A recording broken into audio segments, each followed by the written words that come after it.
tiene una particularidad. Puede ser considerado el presidente de la transición. Como pasó con Cámpora, como pasó con Alfonsín y claro, como pasó con Néstor Kirchner. ¿Será un líder histórico, como se busca posicionarlo? No, quizás sea el interludio de una estabilización del país. ¿Por qué a poco más de un año del inicio de su gestión se puede arriesgar tamaña premisa? Hoy presentamos a Alberto Fernández, de Cámpora y Alfonsín a Néstor. No aspiro a ser un gran presidente, quiero ser el presidente de una gran Argentina. No hablen de política. No hablen de política. No hablen de política. No hablen de política. No hablen de política. No hablen de política. No hablen de política. No hablen de política. Hablen de política.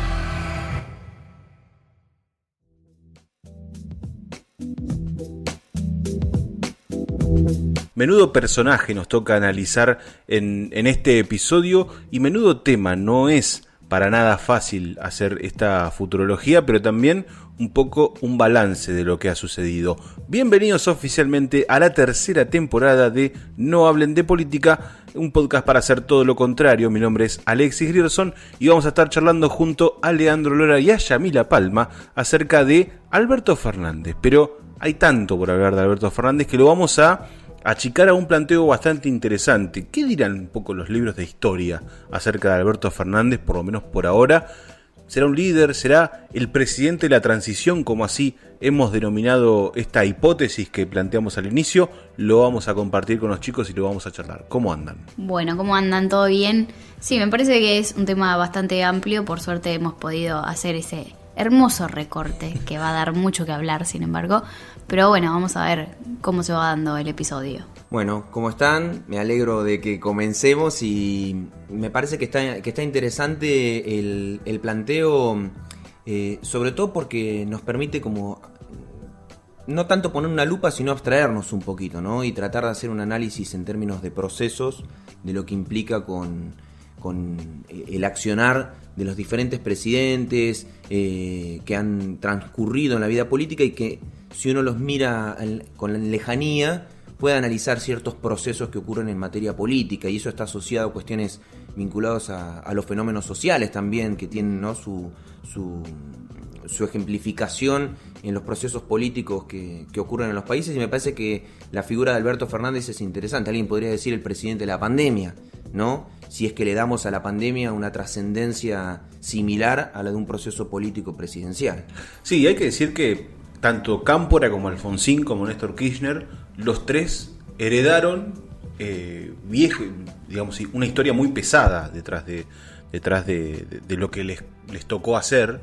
Cámpora en un tiempo muy reducido tenía un rol muy importante, que era la transición a el regreso de Juan Domingo Perón. Alfonsín fue la transición democrática, ni más ni menos, teniendo en cuenta que venía de la última dictadura cívico-militar, sangrienta y obviamente tremenda en materia económica, en materia de proyecto político, ¿no? Y un poco lo que le pasa a Néstor Kirchner es la herencia del 2001, ¿no? Una crisis de las más importantes de los últimos años, con la eyección del poder de la Rúa. Entonces, estos tres que mencionamos, quizá Cámpora es el concepto transición por excelencia, pero los otros dos vienen con un concepto de transición, ¿no? De hecho, Alfonsín, el proceso democrático era tan inestable que ni siquiera pudo terminar el mandato completo. Néstor Kirchner le dio paso a Cristina Fernández de Kirchner con un proceso político mucho más profundo, y Alberto Fernández llega tras Macri, 4 años malos de gobierno, esto ya lo hemos analizado en las 2 temporadas anteriores, y queda ahí como en un veremos, ¿no? En el medio tiene la pandemia, que profundiza un poco esa herencia que recibe, y estamos en un proceso de reactivación o de... Yo sé que la palabra no es la adecuada, pero sí viene bien este concepto, que es un proceso de normalización del país, ¿no? De estabilización. ¿Qué va a pasar después? Es lo que venimos a por lo menos a plantear y a charlar, teniendo en cuenta que cuál es el proceso político que necesita un país como Argentina en este momento. Sí, vos sabés que a mí lo que me interesa de esto, como recién mencionabas, y mencionábamos el hecho de poder analizar haciendo una abstracción, ¿no? Que la existencia de procesos políticos que son transicionales. que uno puede advertir en el ejercicio de la política ciertas características que denotan cierta transición hacia otros procesos. Y me parece que Alberto Fernández está en unas circunstancias de estas características. No pareciera ser, ¿no?, que estamos ante un líder histórico y un movimiento que se va a construir detrás de la figura de Alberto Fernández. Sí, como un eslabón interesante y necesario dentro de uno de los procesos de transición que para mí se están discutiendo. Yo creo que hay distintas líneas de transición. Una tiene que ver con el peronismo, por ejemplo, ¿no? ¿Hacia dónde va el peronismo no como movimiento, sino como proyecto político, como proyecto de propuesta a la Argentina, ¿no? ¿Hacia dónde va? ¿Qué va a proponer el peronismo después de Alberto Fernández? Y esto no implica irse de Alberto Fernández, sino es por lo que vemos de Alberto Fernández y el juego de la política detrás de él. ¿Hacia dónde va ese peronismo? ¿Qué propuesta viene? ¿Viene Sergio Massa? ¿Viene otra vez Alberto Fernández en una reelección? ¿Regresa Cristina Fernández de Kirchner? ¿Hay un Máximo Kirchner? ¿Hay un Axel Kicillof? ¿Hay alguna otra figura que no la estamos visualizando dentro de estos nombres que pueda surgir después de Alberto Fernández? ¿Qué implica ese Alberto Fernández para el peronismo, ¿no?, que es la síntesis de una unidad necesaria para ganar las elecciones después de un tiempo en el cual el peronismo en su mayoría de expresiones se había dividido y eso le provocó distintas derrotas y sin embargo regresa en un escenario que era bastante desfavorable, ¿no? Porque acusaciones de corrupción, cámaras y 24 horas de transmisión de máquinas escarbando en la Patagonia buscando no sé qué cajas, ¿no? Baúles oro, llenos de oro, vaya a saber qué tipo de cosas, ¿no? Bajo ese escenario Alberto Fernández se erige como la síntesis que permite la unidad y que le permite al peronismo regresar. Ahora, ¿cómo continúa? Hay una tensión que existe hoy adentro del peronismo y que Alberto Fernández está ahí como la figura que va mediando entre las distintas posturas que hoy conforman ese frente de todos. Pero ¿hacia dónde va? Entonces me parece que hay una posibilidad de pensar la transición del peronismo, por ejemplo. ¿Hacia dónde va? Otra me parece que es la línea, es la transición política general. ¿Qué nueva era, si es que es así, se está viviendo en materia política en la Argentina? ¿Y cuánto de ello representa Alberto Fernández en el pasaje hacia la nueva era? Y otra cosa que me resulta muy interesante es hablar de Néstor como transición, ¿no? Yo creo que esto es polémico para el peronismo y particularmente para compañeros y compañeras kirchneristas. Néstor, transición.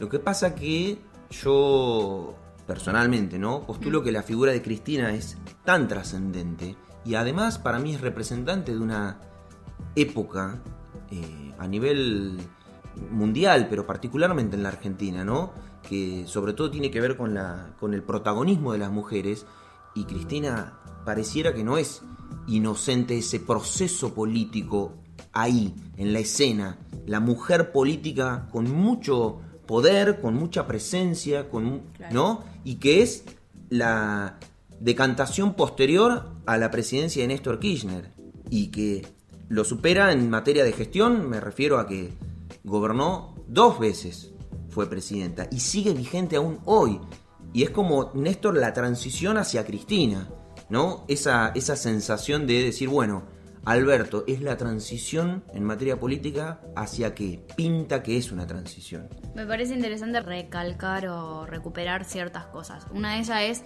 es la característica que presenta Alberto como líder, ¿no? No se presenta a alguien tan, como decías vos, la imagen de Cristina, una imagen fuerte, una imagen que adquirió la connotación de soberbia, de una mujer que tenía las cosas muy en claros y no la iban a correr de ese eje para nada, lo que generó también es la posibilidad del juego político de ponerle a mucha gente en contra, a mucha población en contra, más allá de las políticas que llevó adelante. Entonces me parece que también viene alguien que se tira más a lo que es un líder más carismático, por así decirlo, más cerca de la gente, esta faceta de lo musical, el profesor de la UBA, el que intenta recuperar algunos gestos de Néstor también, ¿por qué no? Entonces decir, quizás, no sé si Alberto va a ser marcado como un líder político o se va a hablar de un albertismo, por así decirlo, no lo creo, no lo considero. No sabemos qué va a pasar de acá a los 3 años restantes, porque también, en lo personal, creo que la pandemia opacó mucho la figura de Alberto y creo que también fue un desafío muy grande para él, ¿no? De casi que gobernó desde un lugar secundario, porque lo primario pasaba por otros lugares. Y también esto de la unión, ¿no? De un presidente que, si bien tiene como una fortaleza al momento de hablar, al momento de posicionarse, tiene en claro, comunica claramente sus ideas, también como que busca una unión dentro de los diferentes partidos políticos, por así decirlo, desde mi punto de vista, en cuanto también todo relacionado a pasar esta situación de pandemia y que el país, dentro de lo que se recibió, no termine de hundirse, ¿no? Porque, digamos, el gobierno anterior claramente fue un pequeño hundimiento del barco, que en este contexto podría haber sido muchísimo peor.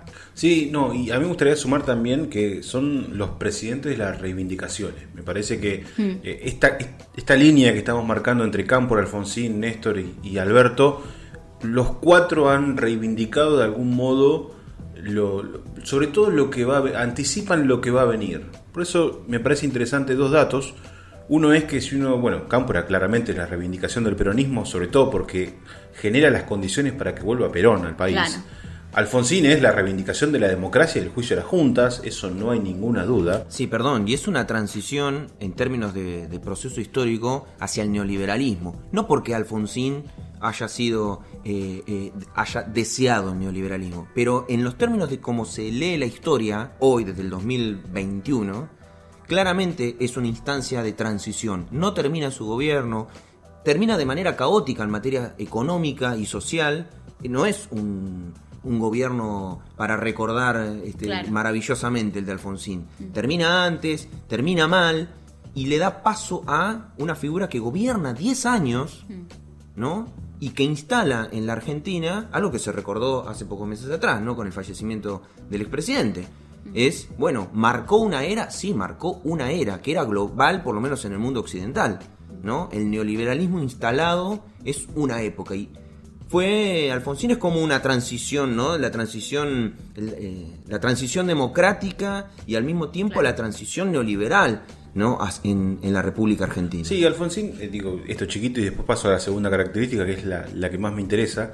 Alfonsín lo que tuvo también es un esfuerzo muy grande por sostener una democracia, ¿no? Claro. Desde las revoluciones carapintadas, estos intentos de desestabilizar constantemente, me parece que lo corren del foco en materia de gobernar, y sobre todo la parte económica, ¿no? Todo lo que es la economía termina generando esa inestabilidad. Y Néstor Kirchner no solo en materia de derechos humanos viene a reivindicar, sino que abre paso a un proceso económico mucho más profundo, marcado bien o mal por la 125, pero sí la esencia de la 125 creo que es la profundización del gobierno, es debatirnos en serio, que los que ganan más tengan que pagar más y los que ganan menos tengan que pagar menos y haya una redistribución, sobre todo de las riquezas. Me parece que esa reivindicación es clave.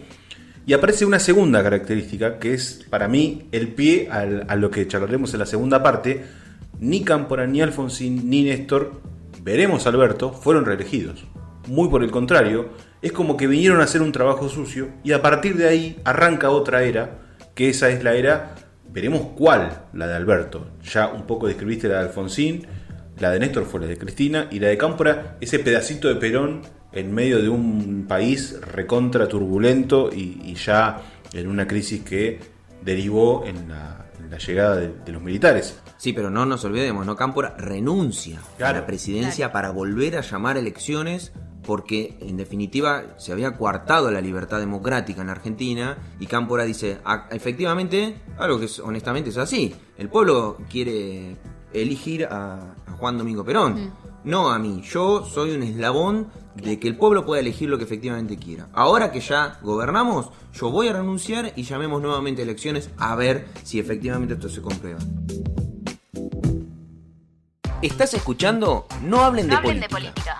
Recordá que podés hacer un aporte económico a nuestro trabajo. Podés colaborar de manera mensual o hacer un pago por única vez todas las veces que quieras y puedas. No te olvides, esto es gratis y siempre lo va a hacer. Pero unos mangos nunca nos vienen mal. Solidaridad. Entrá en nuestras redes sociales y entérate cómo ayudamos.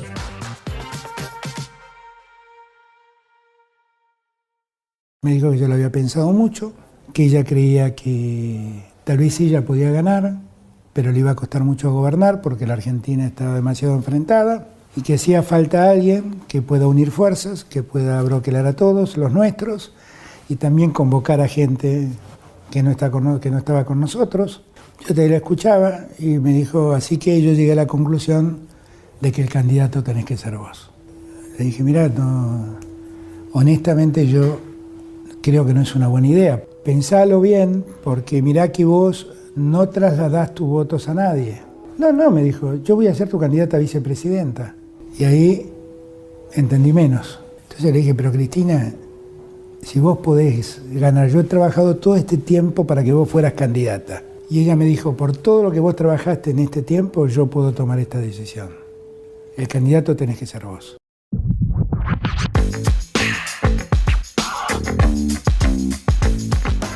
Recuperando un poco lo que hablábamos anteriormente también, digo, no es señal de transición que tenga más relevancia Axel Kicillof e incluso Máximo Kirchner en su momento que el propio presidente. Sí, es un interesante síntoma. Para mí, a eso que vos le mencionás le quiero sumar algo más, que es que se intentó posicionar todo el tiempo la figura del albertismo como una fuerza política que nace de las entrañas de Alberto Fernández. Recordemos que Alberto Fernández estuvo un poco merodeando con el masismo, estuvo con el randacismo, se reconcilia con Cristina Fernández de Kirchner y es el candidato a presidente, ¿no? Un poco él engloba las figuras que han hecho el mismo camino o que no están del todo de acuerdo con ese kirchnerismo, vamos a ponerle el mote de ortodoxo, ¿no? De una figura un poco más dura en materia de ideas y demás. Entonces ha intentado generar esa figura del albertismo como una contraposición, por citar una agrupación, a la Cámpora, por ejemplo, que la Cámpora está clara que defiende las banderas de Néstor y Cristina Kirchner, que también elevan las banderas del peronismo y que tienen un proyecto político bien delimitado. Puede gustar o no puede no gustar, pero eso existe y está. Entonces, digo, esa intención de generar el albertismo forma parte para mí de dos líneas. Una de los inconformes de lo que pueda llegar a venir. Por eso uno siempre termina hilando en esa transición. Si uno entiende que se está abriendo paso a un proyecto político más duro, más ortodoxo, de mayor profundización de ciertas medidas, eso implica que hay algunos que no estén tan de acuerdo porque tienen sus cuestionamientos, por un lado. Y por el otro, de la misma figura de Alberto, que eso me parece que es clave. Digo, muchos creo que han querido crear el albertismo sin saber qué piensa Alberto. Que me parece que eso es importante, porque Alberto, esto es una interpretación propia, ¿no? Creo que entiende que él no es el líder, que él no va a ser el líder, que no tiene esa personalidad. Entonces él no quiere liderar un albertismo, ¿no? Probablemente sea presidente del Partido Justicialista Nacional, pero me parece que mucho se le da la institucionalidad del cargo que ejerce, que es el presidente. Digo, ¿quién más que él va a ser el presidente del PJ Nacional? Caso contrario pasa con el PJ bonaerense, que lo va a liderar Máximo Kirchner, y ahí uno puede empezar a ver alguna idea de lo que puede llegar a pasar, siempre basándonos, como venimos diciendo, en esto de la transición a algo un poco más profundo. A mí me resulta muy interesante como para hablar de Alberto, empezamos a hablar de un montón de otras figuras, ¿no? Recién, como Yami decía, no sé si lo extraño o lo particular de que surjan otros nombres antes incluso que Alberto Fernández. Lo que pasa es que hay una cuestión que para mí es clara. No se puede hablar de Alberto Fernández sin hablar de Cristina Fernández de Kirchner. Esta es una realidad. Y un poco cuando vos decías lo del liderazgo. El liderazgo claro en el movimiento peronista lo tiene Cristina. Alberto llega a ser presidente de la Nación y basándonos en la historia que los mismos protagonistas han contado y lo que creo que medianamente nadie duda. Hay libros ya. Claro, hay libros, hay entrevistas, hay anécdotas, ya está, nadie duda. Nadie duda de que fue Cristina la que diseñó la estrategia y le propuso a Alberto Fernández que sea él el candidato a presidente. Nadie establece como posibilidad que sea Alberto Fernández el que diseñó un plan de lobby en el cual logró convencer a Cristina de que él tenía que ser el candidato y Cristina aceptó esa versión de la historia no existe, no la cuenta nadie siquiera la imagina. Por ende, la única que entendemos como verdad de lo que acá sucedió es que es Cristina la que armó y diseñó esta estrategia. Entonces ese es el rol. Alberto llega a presidente porque la líder, ¿no? La que efectivamente es la líder, le otorga ese lugar, le habilita ese lugar y forma parte de un diseño electoral exitoso que triunfa y también forma parte de esta reflexión que al interior del peronismo es la unidad, ¿no? Que se plantea como necesaria para poder llevar adelante las políticas. Así que me parece que Alberto es una figura que tiene un recorrido en la vida política argentina desde ya, ¿no? Sí. Tiene un historial político en la Argentina que cobra un protagonismo supremo al convertirse en presidente de la Nación, pero su historia está atado fuertemente y sobre todo en la cúspide de su éxito político, que es convertirse en presidente, está atado a Cristina. Y para mí Alberto Fernández representa otra cosa que es recontra interesante, por lo menos a mí me resulta muy atractivo, que para mí Alberto Fernández representa el triunfo de la política. ¿Y por qué quiero mencionar que para mí es el triunfo de la política? Porque vos fíjate que justamente esto que estamos charlando, la ciudadanía lo pasó por alto, o no importa si lo pasó o no lo pasó por alto, lo cierto es que lo habilitó. La ciudadanía, en su mayoría, habilitó este juego político, esta estrategia, este diseño. ¿Cuál? El de votar a una persona y confiarle su voto sabiendo que el liderazgo político macro lo tiene otra persona. Y eso no te digo que no le importó, simplemente que aceptó esa estrategia, la aceptó como real. Incluso muchas de la dirigencia política también la aceptó como viable, como posible. Sergio Massa, por ejemplo, aceptó que esa sea la estrategia. ¿Y en qué me baso con que es el triunfo de la política?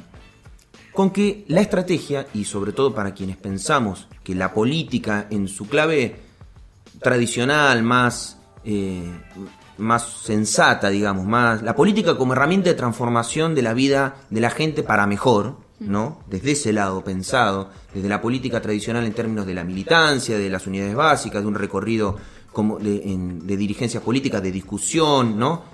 Esa política, no la política marketinera, porque contra esa quiero contrastar, sí. Esa política diseñó un plan, lo puso a disposición de la gente y la gente lo avaló. Es el triunfo de la política. Alberto Fernández representa que se le dio un aval importante a esa estrategia. Distinto, y acá es donde lo quiero contrastar, es cuando son las corporaciones, los medios de comunicación o el marketing el que le intenta instalar a la ciudadanía una candidatura. Y acá quiero poner un ejemplo, es un episodio polémico creo, pero La Baña en las últimas elecciones me da la sensación de que era eso. Tengo un ejemplo aún más polémico, pero que creo que la gente va a coincidir más. Pero a mí me parece que La Baña, en el periodo 2019, previo a las elecciones, empezó a ser instalado por los medios de comunicación. La Baña, nadie hablaba de La Baña, ni siquiera La Baña había dicho yo quiero ser presidente. Pero de repente empezaron a hablar de La Baña. Y ese era un candidato construido. ¿Construido por quién? ¿Por la política tradicional, la de la militancia, la de recorrido histórico, de unidades básicas? No, la de las corporaciones que querían romper la posible unidad peronista que se estaba generando. El ejemplo para mí máximo es el del 2015, cuando a Sergio Massa los medios de comunicación le decían, ¿se van a juntar con Macri? ¿Te acordás? Si Massa se juntaba con Macri, ¿quién estaba digitando esa propuesta electoral? ¿La política tradicional o las corporaciones? Entonces para mí acá triunfó eso Y el dato es que la ciudadanía lo avaló. Y eso para mí es importante tenerlo en cuenta. Porque muchas veces creemos que los medios de comunicación le taladran la cabeza a la gente, lo cual es verdad, pero la gente muchas veces no se deja llevar solamente por lo que le propongan los medios, y en este caso avaló una propuesta de la política de base. Eso para mí me parece que también representa a Alberto Fernández. Sí, y tal vez también esto de que decís, de que si bien Cristina siempre está, y es ella quien lo busca, lo pone ahí, lo propone como candidato y él asume esa responsabilidad, también durante al menos este año no fue protagonista por su rol de vicepresidenta, sino fue protagonista por otras, por las causas y demás. Y dejó que fuera Alberto, ¿no?, la figura principal de lo que fue este año de gobierno. No sé cómo se va a desarrollar también en los próximos, pero también algo que me pregunto es, ¿servirá también como para poner un paño frío a este anti-kirchnerismo? Decir, bueno, a ver, lo ponemos a Alberto, que si bien sabemos que viene de jefe de gabinete, que él mismo habla de Néstor con un amor y una pasión, pero que sin embargo es como, bueno, es alguien que no pareciera para el común de la gente, o al menos en los medios no se hace tanto foco en este vínculo con el kirchnerismo, sino de las políticas que se han llevado adelante, y veremos qué pasará en la próxima etapa. No sé, pregunto igual. Está bueno ese planteo, sobre todo porque Alberto ha generado, con sus errores incluso, una sensación de responsabilidad en él, ¿no? Cuando él se equivoca, no se traslada tanto la culpa a Cristina Fernández de Kirchner o al sector más ortodoxo, sino que recae en Alberto. Digo, lo sucedido con Ginés González García y demás, entró 100% en el corazón de su gobierno y de su figura, ¿no? Sobre todo, uno también lo analiza en retrospectiva de cómo lo defendió de tanto tiempo. Si uno hace ese análisis, obviamente apunta directamente a Alberto. Es interesante esa mirada. Es interesante también entender que hay procesos políticos, hablándolo en el buen sentido, más agresivos. El kirchnerismo es agresivo, pero no tomado como algo malo. Es poner en la mesa discusiones fuertes, que no son sencillas, que no son para nada difíciles de quitarle alguna postura tan contundente y muy difícil. Lo hemos visto, por ejemplo, con la legalización del aborto, pero un tema que por ahí es un poquito más transversal. El impuesto a la riqueza fue interesante, y también fue interesante cómo se trató. Por eso digo, hay que saber diferenciar ciertos momentos y ciertos tipos de gobierno. Uno trae la 125 como recuerdo, y era una política agresiva de discusión. Vamos a discutir esto de verdad porque es el momento. Si no es ahora, no lo es más. Y por el otro lado tenés el impuesto a la riqueza, que se trató mucho más despacio, con mucha más suavidad, se dilató en los meses. Uno tiene que ver también los climas en los cuales se debaten los proyectos, y es interesante también ver la transición en ese tipo de temas. Se discutieron temas muy grosos el año pasado. Sí. El impuesto a la riqueza y la legalización del aborto fueron para mí transversales a todo tipo de gobierno. Son debates coyunturales y fundamentales en la vida de las personas. Le mejora la calidad de vida de la gente. Sí, creo que también fue un gobierno muy marcado por esto, la búsqueda de reivindicar derechos, y que también es lo que decís, en el contexto en el que se da, que el feminismo ha tomado muchísimo más relevancia que en gobiernos anteriores, y se han exigido no solo la interrupción legal del embarazo, sino también la ley de cupo laboral trans y demás, que han entrado en discusión justo en este periodo. A mí de eso me resulta interesante, son cosas con las cuales uno coincide. No puedo dejar de mencionar que podríamos catalogarlo como la agenda progresista, y que tal vez no es la agenda mayoritaria ni la de principal interés popular masivo. Sí es de un sector con el cual uno puede estar de acuerdo, pero hay una agenda que es la más general, que tiene que ver con la cuestión económica, con la cuestión laboral y demás, ¿no? Que es la que plantea mayores dificultades en este contexto. Una cosita muy chiquita es que analizar a Alberto Fernández y a su gobierno y a esta etapa de la política argentina, de gobierno en la política argentina, como una transición o como un proceso, hace también que las exigencias que el peronismo le machaca a Alberto Fernández puedan ser un poco más comprendidas. No las exigencias, sino la dificultad y la complejidad que tiene Alberto para llevar adelante las políticas. Ojo, el peronismo está definiendo qué va a hacer. Qué va a hacer y qué va a hacer. En esa definición se está transitando este camino transicional. Entonces, no pretendamos que sea Juan Domingo Perón lleva a Perón en el gobierno, porque no es eso, es una instancia de transición. La pregunta es hacia dónde, y ese creo que es el gran desafío que tiene el peronismo y la política argentina en general. Les agradecemos, obviamente, si llegaste hasta acá, por habernos escuchado, y obviamente nos encontramos en diversos ámbitos, por ejemplo en Radio Universidad, para seguir debatiendo el rol de Alberto Fernández y esta hipótesis a la cual hemos llegado a una conclusión. Vos podés llegar a la tuya, obviamente la esperamos, y te esperamos el domingo que viene con un nuevo episodio de No Hablen de Política. Si querés seguir hablando de política, podés sumarte en redes sociales. No Hablen de Política en Facebook, Hablen de Política en Instagram y @nohablen de poli en Twitter.